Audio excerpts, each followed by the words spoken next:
pada kesempatan kali ini kita akan mempelajari tentang cara perawatan poros roda kendaraan. Diharapkan anak murid semuanya dapat fokus dan konsentrasi dalam pelajaran kali ini agar semuanya dapat memahaminya.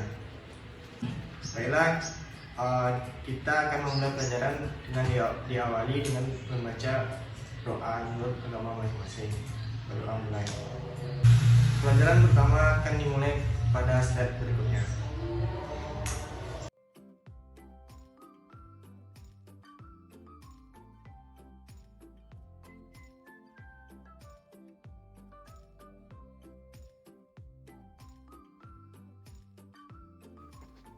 Baiklah, pada komponen pertama kali ini kita akan belajar yaitu diferensial. Diferensial atau gardan adalah komponen mobil yang memiliki fungsi sebagai penerus tenaga mesin yang berasal dari proses pembakaran menuju poros roda sebelum melalui komponen transmisi dan propulsor sehingga bisa menggerakkan roda depan atau ke belakang tanpa slip. Singkatnya, proses pembakaran yang terjadi di ruang pembakaran akan menggerakkan poros engkol untuk berputar dan meneruskan tenaga hingga flywheel berputar. Perputaran flywheel ini akan diteruskan untuk menjalankan kopling mobil, lalu memutar transmisi ke propeller sampai di titik akhir yakni diferensial. Diferensial ini akan menyalurkan tenaga ke poros aksel untuk memutar roda mobil sehingga bisa berputar ke depan, ke belakang, atau berbelok tanpa slip.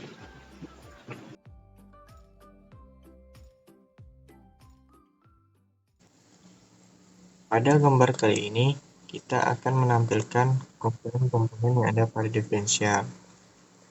Komponen pertama yaitu drive pinion gear.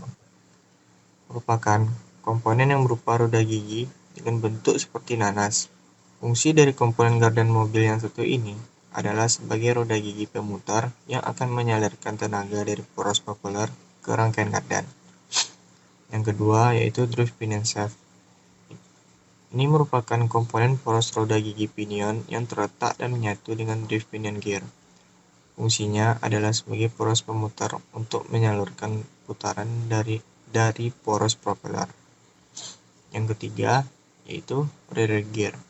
Merupakan komponen roda gigi yang berukuran besar dengan bentuk seperti cincin atau ring. Fungsi utamanya adalah sebagai penerima putaran dari pinion drive gear. Selanjutnya yaitu differential carrier atau differential case. Merupakan komponen yang berfungsi sebagai casing atau rumah untuk meletakkan berbagai macam komponen gardan mobil. Selanjutnya yaitu differential pinion gear. Komponen ini berfungsi untuk mengatur putaran side gear pada kanan dan kiri yang disesuaikan dengan keadaan kendaraan. Selanjutnya yaitu differential side gear yang berfungsi untuk menerima putaran dari ring gear yang kemudian akan diteruskan ke roda melalui poros angle shaft. Komponen ini merupakan salah satu contoh dari komponen dari diferensial.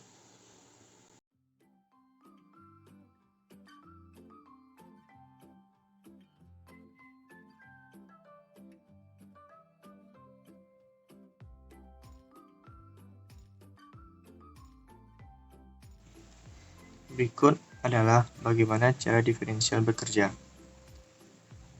Roda menerima daya dari mesin melalui poros penggerak.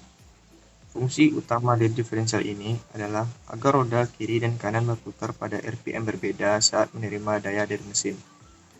Pada ilustrasi ini, melihatkan bahwa roda sebelah kiri menempuh jarak yang lebih jauh daripada roda sebelah kanan. Ini berarti roda kiri harus berputar lebih cepat daripada roda sebelah kanan. Jika roda ini terhubung menggunakan poros sulit seperti yang ditunjukkan, roda harus slip untuk berbelok. Disinilah diferensial muncul. Mekanisme cerdik dalam diferensial ini yang membuat roda kiri dan kanan berputar pada RPM yang berbeda. Sambil mentransfer daya, kedua roda kita akan mempelajari bagaimana diferensial sinyal secara bertahap dengan menggunakan konfigurasi yang paling sederhana. Daya mesin ditransfer ke ring gear melalui pinion gear. Ring gear terhubung ke speeder yang merupakan jantung diferensial. Gear speeder bebas melakukan dua jenis rotasi, satu bersama dengan rear gear, yang kedua pada porosnya sendiri. Gear speeder disatukan dengan dua gear samping, jadi daya dari mesin mengalir dari pinion ke roda kiri dan kanan, seperti yang ditunjukkan sekarang. Mari kita bayangkan kasus lain kendaraan bergerak lurus. Dalam keadaan ini, gear speeder berputar bersama dengan ring gate, tetapi tidak berputar pada porosnya sendiri. Gear speeder akan mendorong dan membuat gear samping berputar, dan keduanya akan berputar pada kecepatan yang sama, atau kendaraan bergerak lurus. Rakitan gear speeder samping akan bergerak sebagai satu unit solid. Lalu, mari bayangkan saat kendaraan berbelok ke kanan. Gear speeder memainkan peran penting di sini. Bersamaan dengan perputaran, giring-giring speeder dipaksa untuk berputar pada porosnya sendiri. Jadi, gear speeder melakukan rotasi gabungan. Efek rotasi gabungan pada akhir samping sangat menarik. Ketika dihubungkan dengan benar, gear samping harus memiliki kecepatan peripheral yang sama dengan gear speeder. Ketika gear speeder berputar dan berotasi, kecepatan peripheral di sisi kiri gear speeder adalah jumlah dari kecepatan putaran dan kecepatan rotasi, tetapi di sisi kanan itulah perbedaan keduanya. Atau gear sisi kiri akan memiliki kecepatan yang lebih tinggi dibandingkan dengan gear sisi kanan. Inilah cara diferensial saat mengatur dalam pembelokan roda kiri dan kanan pada kecepatan yang berbeda. Saat belok, kiri gear speeder akan berputar ke arah yang berlawanan. Biasanya ditambahkan satu gear speeder lagi saat mengangkut beban susunan.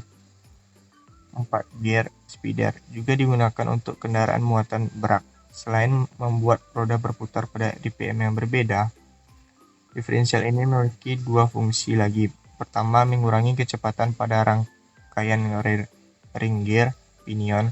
Fungsi ini akan menghasilkan multiplikasi torsi.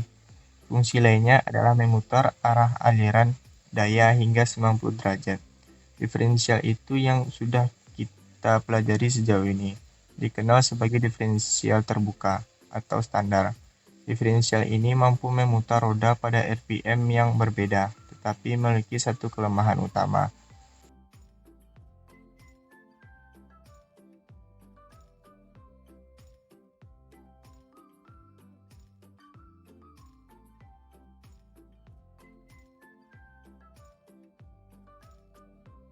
Ada beberapa pemeriksaan pada poros roda kendaraan, yaitu pemeriksaan yang pertama, pemeriksaan kekencangan baut companion flank.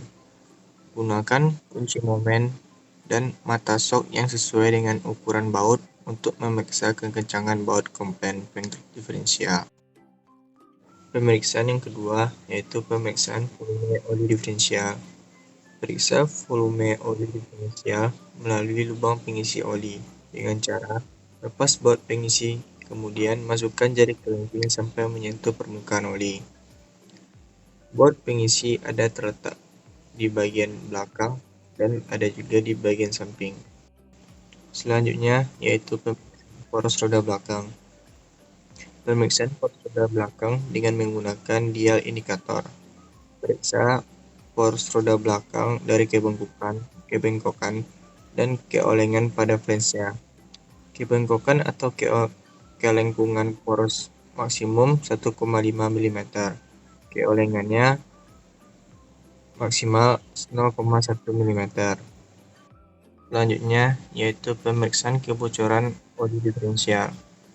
Periksa kebocoran oli diferensial dengan memeriksa pada sekitar baut penguras dan case diferensial serta sekat pembatas. Volume oli diferensial tidak menurun dikarenakan jarak tempuh seperti halnya oli mesin. Bila ada kekurangan volume oli, maka hal tersebut disebabkan oleh adanya kebocoran oli.